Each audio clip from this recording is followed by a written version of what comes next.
മനുവിൻ്റെയും മീനയുടെയും വിവാഹം കഴിഞ്ഞിട്ട് ഏകദേശം 2 വർഷത്തോളമായി. അവർക്കിതുവരെയും കുട്ടികളൊന്നും ആയിട്ടില്ല. വളരെയധികം സന്തോഷത്തിൽ തന്നെയായിരുന്നു അവർ രണ്ടുപേരും കഴിഞ്ഞിരുന്നത്. കുറച്ച് ദിവസങ്ങളായി മനുവിന് എന്തൊക്കെയോ മാറ്റങ്ങളുള്ള പോലെ മീനയ്ക്ക് തോന്നി. മുമ്പൊന്നും ആളിങ്ങനെ ആയിരുന്നേയില്ല. ഇപ്പോൾ ഏതു നേരം നോക്കിയാലും ആലോചനയാണ്. എന്താണെന്ന് ചോദിച്ചാൽ ഒന്നുമില്ല എന്ന് മറുപടിയും പറയും. ഓഫീസിലെ സ്ട്രെസ്സോ മറ്റോ ആവുമെന്ന് കരുതി അവൾ കൂടുതൽ അവനെ ബുദ്ധിമുട്ടിക്കാനായി പോയില്ല. എന്നാലും എന്തോ ഒരു വശപിശകുണ്ടല്ലോ എന്നവൾ ചിന്തിച്ചു. എങ്കിലും അവൾ അവനോടൊന്നും ചോദിക്കാൻ പോയില്ല. തെളിവില്ലാതെ ഒന്നും സംസാരിച്ചിട്ട് കാര്യമില്ലല്ലോ. പക്ഷേ പലപ്പോഴായുള്ള അവൻ്റെ അടക്കി പിടിച്ചുള്ള ഫോൺ സംഭാഷണങ്ങളും മറ്റും അവളുടെ ശ്രദ്ധയിൽപ്പെട്ടിരുന്നു. അവൾ തങ്ങളുടെ പഴയ കാര്യങ്ങൾ ആലോചിക്കാൻ തുടങ്ങി.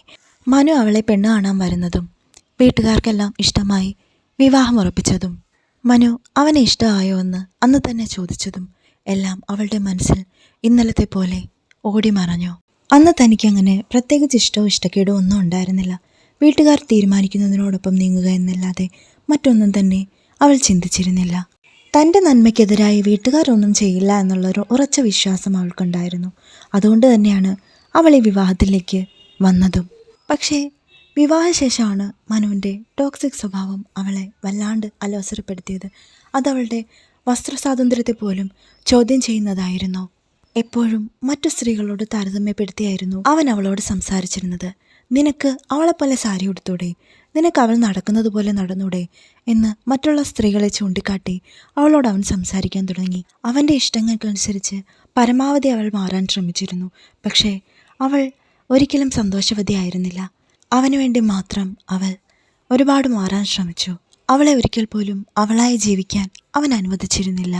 അവളുടെ ഇഷ്ടങ്ങൾക്ക് ഒരു തരത്തിലുള്ള പ്രാധാന്യം നൽകാനോ അവളുടെ ഇഷ്ടം എന്താണെന്ന് ചോദിച്ചറിയാൻ പോലും അവൻ മനസ്സ് കാട്ടിയിട്ടില്ല. അവളും പതിയെ മാറുകയായിരുന്നു. അവന് വേണ്ടി അവൻ ക്രിയേറ്റ് ചെയ്തെടുത്ത ഒരു പാവയെപ്പോലെ അവൻ പറയുന്നത് കേട്ട് ചലിച്ചുകൊണ്ടേയിരുന്നു. അവന് വേണ്ടി അവൾ അവളുടെ ഇഷ്ടങ്ങളും മോഹങ്ങളും എല്ലാം ത്യജിച്ചുകൊണ്ടേയിരുന്നു. അവൾ തന്നെ മറന്നുപോയി എന്ന് പറയുന്നതാവും കൂടുതൽ ശരി. അവൻ നൽകിയ വസ്ത്രം ധരിച്ച് മുന്നിലേക്ക് വരുമ്പോൾ ഇപ്പോൾ നിന്നെ കണ്ടാൽ അവളെപ്പോലെയുണ്ട് എന്നുള്ള കമൻസും കോംപ്ലിമെൻസും കേട്ട് അവൾ തന്നെ മടുത്തിരുന്നു. പക്ഷേ ഇപ്പോൾ അതൊന്നുമല്ല പ്രശ്നം. അവൾ വീണ്ടും ചിന്തകളിൽ നിന്നും മുക്തയായി. ഇപ്പോൾ അതൊന്നും അല്ലല്ലോ പ്രശ്നം. തന്നോടൊന്ന് സംസാരിക്കുന്ന പോലുമില്ല. എന്താവോ കാരണം?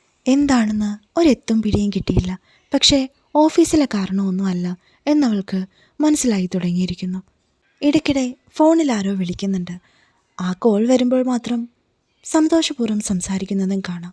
കളിയും ചിരിയും ഒക്കെയുണ്ട്. വിളിക്കുന്നത് ഒരു സ്ത്രീയാണെന്ന് വൈകാതെ തന്നെ അവൾ മനസ്സിലാക്കി. പക്ഷേ എന്താണെന്നോ ഏതാണെന്നോ ചോദിക്കാൻ തോന്നിയില്ല. മീനയ്ക്ക് വല്ലാത്ത ടെൻഷൻ തോന്നി. ഭർത്താക്കന്മാരുടെ അവിഹിതത്തെ പറ്റിയൊക്കെ പലയിടങ്ങളിൽ നിന്നും കേട്ടിട്ടുണ്ട്. പക്ഷേ തൻ്റെ ജീവിതത്തിൽ അങ്ങനെയൊന്ന് അവൾക്ക് സങ്കല്പിക്കാൻ പോലും കഴിയുന്നുണ്ടായിരുന്നില്ല. തങ്ങൾക്കിടയിൽ ഒരു കുഞ്ഞു വേണമെന്നത് അവളുടെ ആഗ്രഹമായിരുന്നു. അവളത് പലപ്പോഴായി അവനോട് പറഞ്ഞിട്ടുമുണ്ട്. പലപ്പോഴും അവനത് വലിയ കാര്യമായി എടുത്തിട്ടില്ല എന്ന് അവൾക്ക് തോന്നിയിട്ടുണ്ട്. ഓരോ ദിവസം കൂടി വരുന്തോറും അവൾ തമ്മിലുള്ള അകലം കൂടി വരുന്നതായി അവൾക്ക് തോന്നി. അവർ തമ്മിൽ തീരെ സംസാരിക്കാതെയായി. ഹൃദയത്തിൽ ഒരു കല്ലെടുത്ത് വെച്ചതുപോലെയായിരുന്നു അവൾക്കത്. ഒരു ദിവസം പതിവ് പോലെ മനു ഓഫീസിലേക്ക് പോയി. അല്പസമയം കഴിഞ്ഞപ്പോഴേക്കും വീട്ടുമുറ്റത്തൊരു വണ്ടി വന്നു നിൽക്കുന്ന ശബ്ദം കേട്ട് അവൾ പുറത്തേക്കിറങ്ങി. അതെ, ഒരു കാറ് വന്നിട്ടുണ്ട്. കാറിൽ നിന്നും മനുവും മോഡേണായി വേഷം ധരിച്ചിട്ടുള്ള ഒരു സ്ത്രീയും പുറത്തേക്ക് വന്നു. മനു കൂടെ വന്ന സ്ത്രീയെ അവൾക്ക് പരിചയപ്പെടുത്തി. ഇത് എൻ്റെ കൂടെ ഓഫീസിൽ വർക്ക് ചെയ്യുന്ന വീണ. നിങ്ങൾ സംസാരിക്കൂ, ഞാനിപ്പോൾ വരാം എന്ന് പറഞ്ഞ് മനു പുറത്തേക്ക് പോയി. മീന അവൾക്ക് ചായ എടുക്കാനായി അടുക്കളയിലേക്ക് പോകാൻ തുടങ്ങുമ്പോൾ വീണ പറഞ്ഞു, വേണ്ട, തൽക്കാലം ഇവിടെ ഇരിക്കൂ, എനിക്കല്പം സംസാരിക്കാനുണ്ട്. വീണയെ അവിടെ ഇരുത്തി മനു പുറത്തേക്ക് പോയപ്പോൾ തന്നെ മീനയ്ക്ക് മനസ്സിലായിരുന്നു അവൾക്ക് എന്തോ എന്നോട് സംസാരിക്കാനുണ്ട്. അതുകൊണ്ട് തന്നെയാണ് അവൻ അങ്ങനെ ചെയ്തതെന്ന്. അവൾക്ക് എന്താണ് പറയാനുള്ളതെന്ന് കേൾക്കാൻ തയ്യാറായി തന്നെ മീന അവളുടെ മുന്നിലിരുന്നു. വീണ മീനയോട് സംസാരിച്ചു തുടങ്ങി. മീന, ഞാൻ പറയുന്നത് കൊണ്ട് തനിക്കൊന്നും തോന്നരുത്. എനിക്കൊന്നും വളച്ചു കെട്ടി പറഞ്ഞ് ശീലമല്ല. അതുകൊണ്ട് സ്ട്രെയിറ്റ് ആയിട്ട് തന്നെ ഞാൻ പറയാം. ഞാനും മനുവും തമ്മിൽ സ്നേഹത്തിലാണ്. ഞങ്ങൾ വിവാഹം കഴിക്കാൻ ആഗ്രഹിക്കുന്നു. വീണ പറഞ്ഞത് കേട്ട് മീന ഒന്ന് ഞെട്ടിയെങ്കിലും അവൾ ഒരക്ഷരം മിണ്ടാതെ അവൾ പറഞ്ഞത് കേട്ടുകൊണ്ടേയിരുന്നു. ആ പറഞ്ഞത് തൻ്റെ ഭർത്താവിനെ പറ്റിയാണെന്നും ഒരു ഭാര്യയുടെ മുഖത്ത് നോക്കി അവളുടെ ഭർത്താവിനെ പറ്റി മറ്റൊരു സ്ത്രീക്ക് എങ്ങനെയാണ് ഇങ്ങനെ പറയാൻ കഴിയുക എന്നവൾ ആലോചിച്ച് ഒരു നിമിഷം സ്തബ്ധയായി. മനുവിനിപ്പോൾ ഞാനില്ലാതെ പറ്റില്ല. പക്ഷേ അവന് നിന്നെ ഒഴിവാക്കാനും പറ്റില്ല. അവന് തന്നെ ഭയങ്കര ഇഷ്ടമാടോ. മനുവിന് തന്നെ ഒഴിവാക്കാനും പറ്റില്ല. സോ അവന് ഞാനില്ലാതെ ജീവിക്കാനും പറ്റില്ല. അപ്പോൾ ഞാൻ തന്നെ അവനൊരു സജഷൻ വെച്ചു.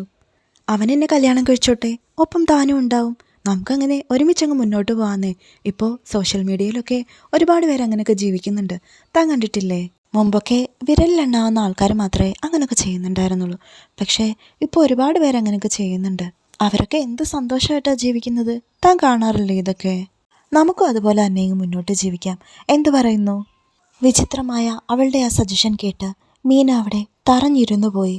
അപ്പോഴേക്കും മനു അകത്തേക്ക് കയറി വന്നു. മീന വീണയെയും കുട്ടി മനുവിൻ്റെ അടുത്തേക്ക് നടന്നു. മീന പറഞ്ഞു, എനിക്ക് പറയാനുള്ളത് രണ്ടുപേരോടും കൂടിയാണ്. അതെ, സോഷ്യൽ മീഡിയയിലൊക്കെ പലതും നടക്കുന്നുണ്ടാവും. അതൊക്കെ കണ്ട് എൻ്റെ ലൈഫിൽ അനുകരിക്കാനൊന്നും തന്നെ പോലെ ഞാനില്ല.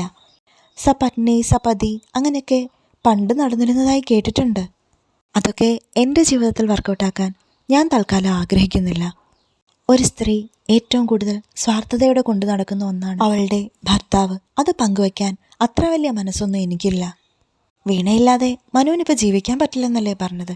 എന്തായാലും വീണ ആ മനസ്സ് വേദനിപ്പിക്കണ്ട. മീനയുടെ വാക്കുകൾക്ക് കത്തിയേക്കാൾ മൂർച്ചയുണ്ടായിരുന്നു. അതും പറഞ്ഞുകൊണ്ട് അവൾ ആ വീടിൻ്റെ പടിയിറങ്ങി എന്നേക്കുമായി. ഡിവോഴ്സ് നേടിയെടുക്കുമ്പോൾ അവൾക്ക് വല്ലാത്ത ഒരാശ്വാസം തോന്നി. അതെ, ഇനി എനിക്ക് ഞാനായി തന്നെ ജീവിക്കാം. ഇനിയെങ്കിലും എനിക്ക് എന്നെ ഒന്ന് സ്നേഹിക്കണം, എനിക്കായി മാത്രം ജീവിക്കണം. മീന തീരുമാനിച്ചിരുന്നു. നമ്മൾ ഒരാളെ സ്നേഹിക്കുന്നതിൻ്റെ പേരിൽ നമ്മുടെ ഇഷ്ടങ്ങളെല്ലാം മാറ്റിവെക്കുന്നത് ഏറ്റവും വലിയ വിഡ്ഢിത്തരമാണെന്ന് അവൾ മനസ്സിലാക്കി കഴിഞ്ഞിരുന്നു. അങ്ങനെ മാറ്റിവെക്കുന്നവർ ജീവിതത്തിൽ ഏറ്റവും വലിയ വിഡ്ഢികളായിത്തീരുമെന്നും അവളുടെ ജീവിതം കൊണ്ട് തന്നെ അവൾ പഠിച്ചു കഴിഞ്ഞിരുന്നു. സ്റ്റോറി ഇഷ്ടമായാൽ ചാനൽ ലൈക്ക് ചെയ്യാനും കമൻറ്റ് ചെയ്യാനും അതുപോലെ തന്നെ ഒന്ന് സബ്സ്ക്രൈബ് ചെയ്ത് സപ്പോർട്ട് ചെയ്യാനും മറക്കണ്ട കേട്ടോ. അടുത്ത നല്ലൊരു സ്റ്റോറിയായിട്ട് കാണുന്നത് വരയ്ക്കും ശുഭദിനം.